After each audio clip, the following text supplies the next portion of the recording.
Shalom Aleichem, nous sommes dans Baba Batra, page même Dalet, et nous allons commencer à la première ligne. Donc, juste auparavant, pour qu'on comprenne de quoi parle le sujet, on avait dit dans la page précédente, une braïta, que quelqu'un qui a vendu un terrain ou une maison, et qu'il ne peut pas témoigner sur ça parce que Yeshlo Achrayuto Allah, retenez bien le terme, Achrayuto Allah, on en aura besoin dans la Gemara. Mais s'il a vendu une vache et un objet, alors il peut témoigner à l'acheteur que l'objet lui appartient. Rav Shechet, il vient, et lui il avait expliqué qu'on parle ici d'un voleur.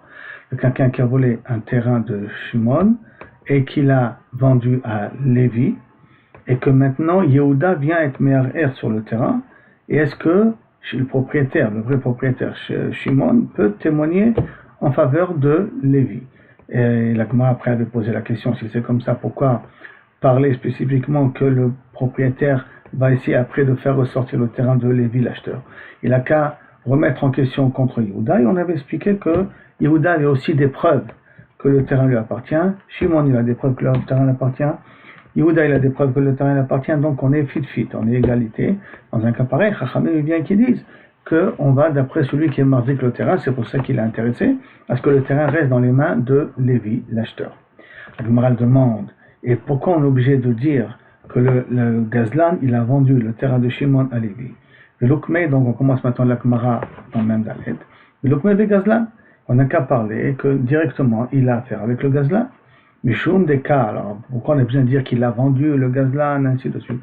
Que tu as affaire directement avec le Gazlan. Alors réponse de la Gemara, Mishum des cas, ba'el et mitnesefa. Parce qu'en fin de compte, en fin de la Gemara, de la Mishnah, c'est une braïta là qu'on a ramené. D'accord, on a besoin de dire machar. Que machar lo paro, marpara, machar lo talit, que s'il a vendu une vache, il a vendu un talit, qu'à ce moment-là, le propriétaire peut témoigner en faveur de l'acheteur. Et pas de celui qui est me'arer, celui qui remet en question toute la vente et qui prétend que le talit et la vache lui appartient. Pourquoi? C'est Davka machar. Davka, dans un cas où il a été mocher, le propriétaire de la vache, de qui on a volé la vache, et s'est déconnecté de la vache, s'est déconnecté de l'objet. Pourquoi? Il y avait Yehush au moment où le voleur il a volé, mais chez nous Réchout, au moment où le voleur il a vendu ça à Lévi. Donc chez nous Yehush et chez nous Réchout, ça n'appartient plus au propriétaire. Le propriétaire peut réclamer du voleur, de l'argent, mais l'objet ne revient plus chez lui, donc il est déconnecté de l'objet. Et ça n'existe uniquement si dans le cas que machar, aval lo machar, mais s'il n'a pas vendu, ça veut dire que l'objet se trouve encore dans les mains du voleur. Il peut lui ramener, il peut lui revenir. Donc à ce moment-là, il ne peut pas témoigner en faveur du terrain parce qu'il a un intérêt que ça reste dans les mains du voleur pour pouvoir reprendre l'objet.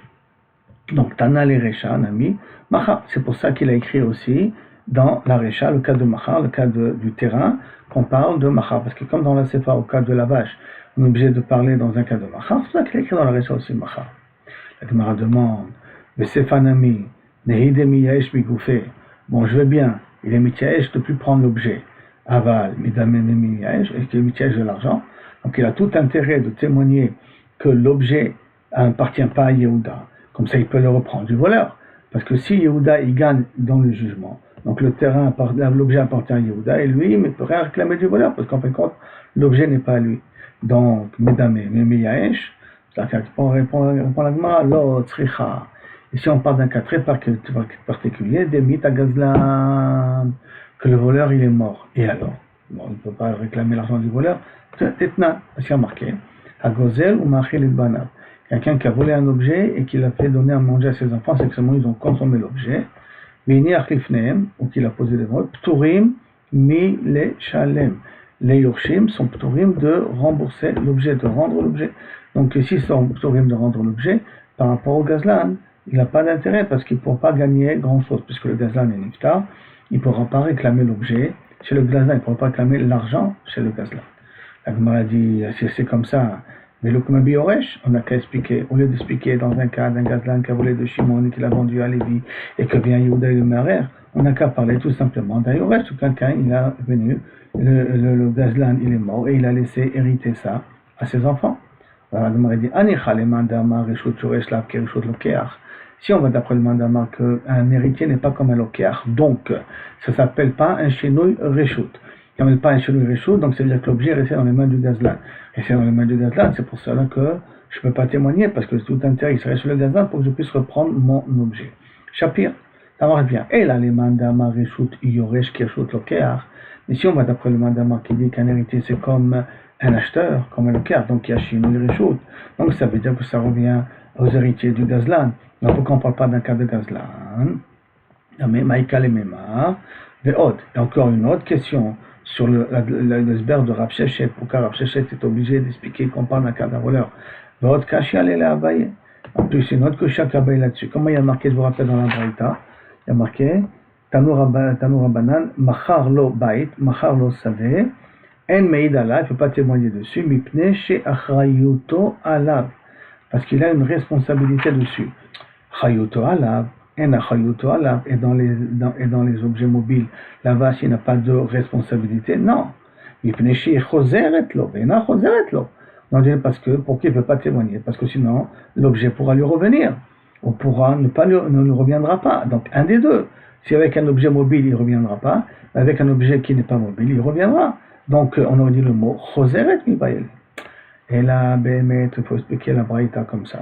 Et là, la raison pourquoi il ne peut pas témoigner, que des Rabin Bar Shmuel, comme Rabin Bar Shmuel, Damar, Rabin Bar Shmuel, Meshmei de Shmonon de Shmuel, à mon frère, Sadeh le Chavero Shelo Bachayut. Si je vends maintenant un terrain à mon ami, mais sans responsabilité, qui veut dire que si j'ai des créanciers, s'il y a des problèmes sur le terrain, et si j'ai des créanciers, alors à ce moment-là, ne viens pas te plaindre et réclamer ton argent de retour. Et bien entendu, on parle ici dans un cas que j'ai pas d'autres terrains, comme ça la Gemara expliquera dans la page qui va suivre. J'ai pas d'autres terrains, ça veut dire que le vendeur n'a pas d'autres terrains. De telle sorte qu'il a des créanciers, ces créanciers vont se faire rembourser spécifiquement du terrain qu'il a vendu. Et donc, En me'id lo alea, pourquoi? Il ne peut pas témoigner en faveur de ce terrain-là, parce qu'en fin de compte, il permettra à ses créanciers de venir se faire encaisser le terrain. J'explique. Si maintenant, moi, je vends un terrain, moi, Eli, je vends un terrain à Shimon. Maintenant, je vends un terrain à Shimon, bli achayut, sans responsabilité. D'accord? Et bien maintenant, un me'arer. Il vient, il dit, attention, qu'est-ce que tu as vendu ton terrain à toi? C'est pas ton terrain à toi. Donc toute la vente elle est caduque, parce que c'est a priori, il prétend que ce n'est pas mon terrain, et bien entendu on parle qu'il a des témoins, j'ai des témoins, donc on est un petit peu fit à ce niveau-là, d'accord? Maintenant, moi j'ai tout intérêt à témoigner que le terrain n'appartient pas à Yehuda, pour que le terrain reste chez mon acheteur, pour une des deux raisons. Une raison, c'est pour pas que j'ai un mauvais nom devant mon acheteur.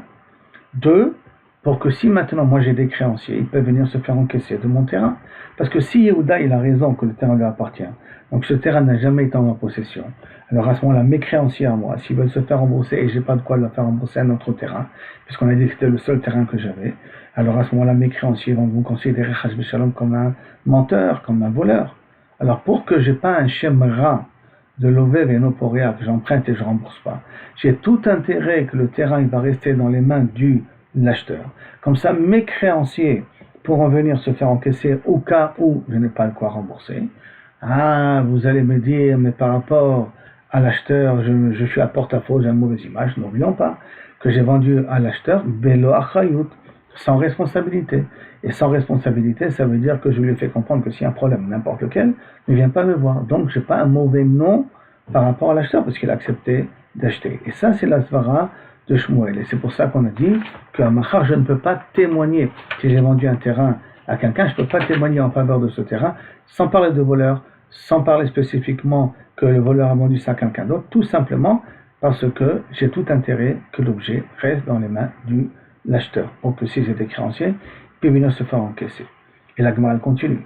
Et donc là, par rapport à la Mishnah, Vedavka Bait Osadeh. Et ça, c'est Davka si j'ai vendu un terrain ou une maison, donc quelque chose qui est immobile. Que là-dessus, je peux hypothéquer une dette là-dessus. Un créancier peut venir se faire encaisser là-dessus. Aval para ou talit. Mais si c'est là, c'est faire de la braïta, que c'est un objet mobile, une vache ou un objet, d'accord? L'omibaya, que c'est pas shoot, stama, que si je l'ai vendu sans préciser que cet objet-là, ils sont mishobadim, psha mishobadim, ou que préalablement j'ai prêté mon argent, j'ai emprunté de l'argent et j'ai hypothéqué le terrain de la stam. J'ai vendu le terrain, j'ai vendu ma vache, que j'ai pas réservé cette vache-là spécifiquement à un remboursement. Les bistama de l'homme chabdele. Donc ça veut dire que lorsque j'emprunte de l'argent, ma voiture n'est pas obligatoirement hypothéquée à ces dettes-là. Maïtam, hein, pourquoi? Metalteleno, parce que la vache est un objet mobile. Metaltelé, les barchov, l'omishtabede. Et des objets mobiles, les metaltelim, ne se hypothèque pas un balchov. Un balchov veut dire que là, il hypothèque un terrain. Il hypothèque pas que des objets qu'aujourd'hui ils sont là et demain ils disparaissent.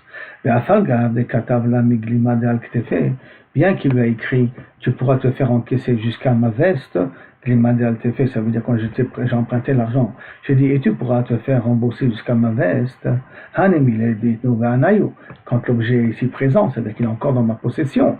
Aval, si l'objet n'est plus en ma possession parce que je l'ai vendu à quelqu'un d'autre, il a été vendu à quelqu'un d'autre. Là, dans un cas pareil, le balchol ne peut pas se faire venir encaisser dessus.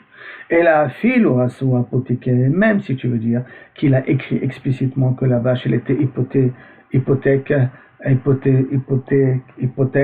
au prêt, donc il a dit explicitement hypothèque Namilo, quand même je ne pourrai pas témoigner pas, Itama, pourquoi? Kederava, je pourrais au contraire témoigner, c'est-à-dire que je ne suis pas Nogabaïdout. Pourquoi? Arrêt sauf sous intérêt pour que mon balchot puisse venir se faire encaisser de la vache. Non. Maïtama, Kederava, comment dit Rava, Damarava, comment dit Rava, que même j'ai écrit mes fourrages, que ma vache est hypothéquée à la dette, et je l'ai vendu la vache à quelqu'un d'autre, le balchot ne peut pas se faire encaisser de cette vache-là. Pourquoi? Parce qu'il a dit Rava, Asa Avdo Apotiki, si mon esclave je l'ai rendu hypothèque sur une dette, ou Mecharo et je l'ai vendu, Balchov Gové Meno, le balchov peut venir se faire encaisser du Eved. Ah, tu n'as pas d'argent de quoi payer, tu as vendu l'esclave, je reprends mon esclave. Pourquoi? Shoro Vechamoro, on va avoir 2 minutes, pourquoi? Shoro Vechamoro, si j'ai vendu ma vache, mon taureau, ma voiture, tout ce truc de ce genre, hypothéqué, donc je l'ai hypothéqué à ma dette, ou Mecharo et je l'ai vendu à quelqu'un d'autre, En Balchov Gové Meno. Mon créancier ne peut pas se faire encaisser de cette voiture, de cette vache. Pourquoi? Maïtama, quelle est la raison? Ha Itlekala, quand on vend un Eved, ou en hypothèque, on évite plus précisément, il y a un col. Et comme il y a un col, l'acheteur, il a pris une responsabilité s'il a acheté le évêque. Par contre, dites les cas là, dans le cas des voitures, il n'y a pas de col.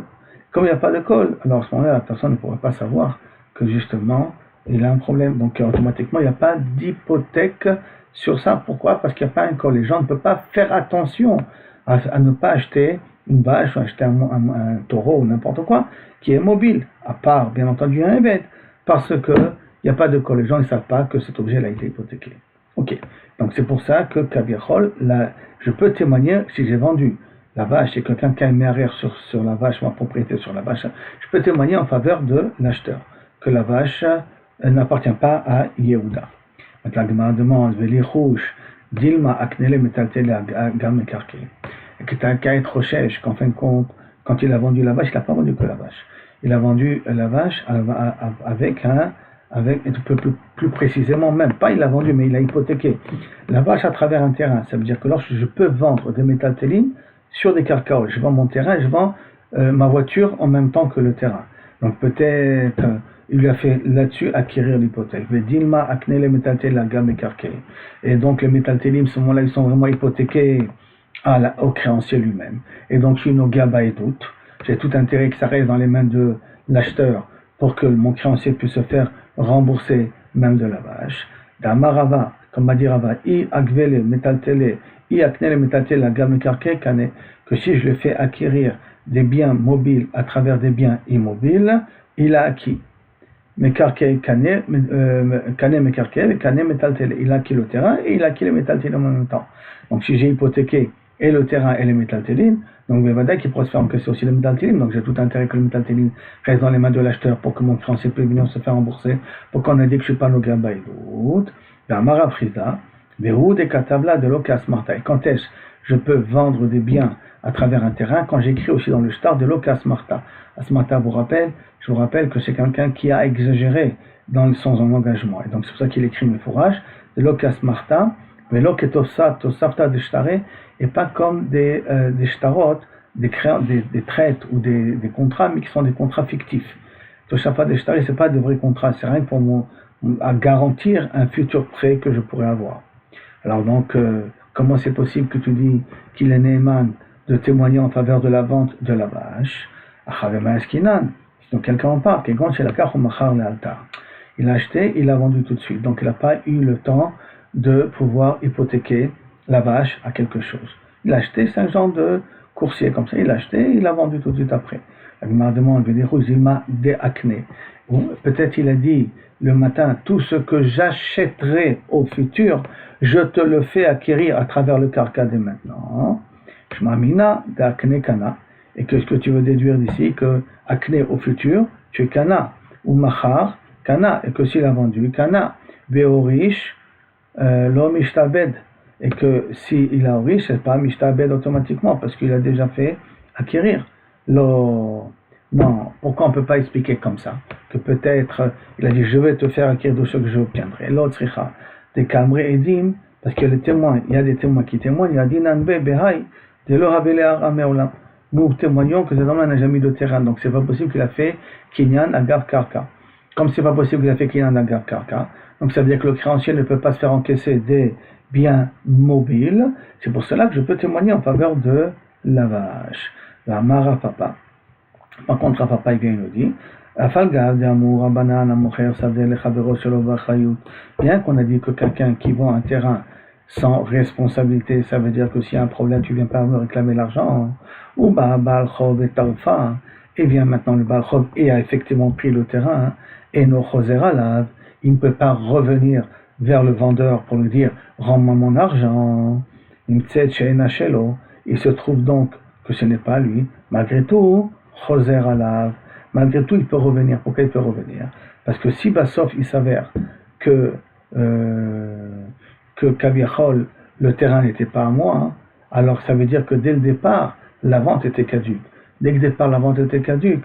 Donc le fait de dire que je n'ai pas de achayou dessus, pour Afapa, ça n'a pas de valeur. Quand est-ce que ça n'a pas de achayou? Si vraiment je te fais une vente, mais j'ai des créanciers antérieurs. Mais si Bassof il s'avère que la vente était caduque parce que ça appartenait à Yehuda, et ça m'appartenait pas, donc en ce moment-là, Shelo Kibel Be'achayut n'a pas de sens puisqu'il n'y a pas eu de vente, donc moi mon argent. Réponse, ici on parle d'un cas particulier, que l'acheteur savait que la vache appartenait Behemet à Shimon. Comme elle appartenait Behemet à Shimon qui lui a vendu, donc en ce moment-là, il ne peut pas venir se plaindre en disant rends-moi mon argent, parce qu'en fin de compte, la vache ne t'appartenait pas dès le départ. Rav Zevid Amar, Rav Zevid va même plus loin que ça.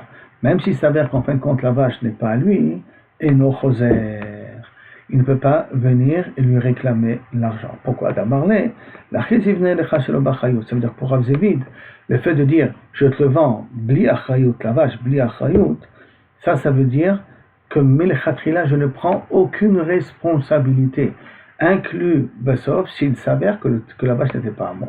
Ça veut dire que pour Rav Zevid, il faut interpréter le mot Shelo B'achayut de façon beaucoup plus large. Pour Rav Papa, Shelo B'achayut, ça ne veut pas dire que s'il s'avère que milchatrila, la vache n'était pas à moi, je ne te rends pas l'argent. Parce que sur ça, je n'aurais jamais acheté la vache. Et là, si tu as un Baal Chov, si tu as des créanciers, si tu as des problèmes, alors là, Inachenami, je ne viens pas te réclamer la vache.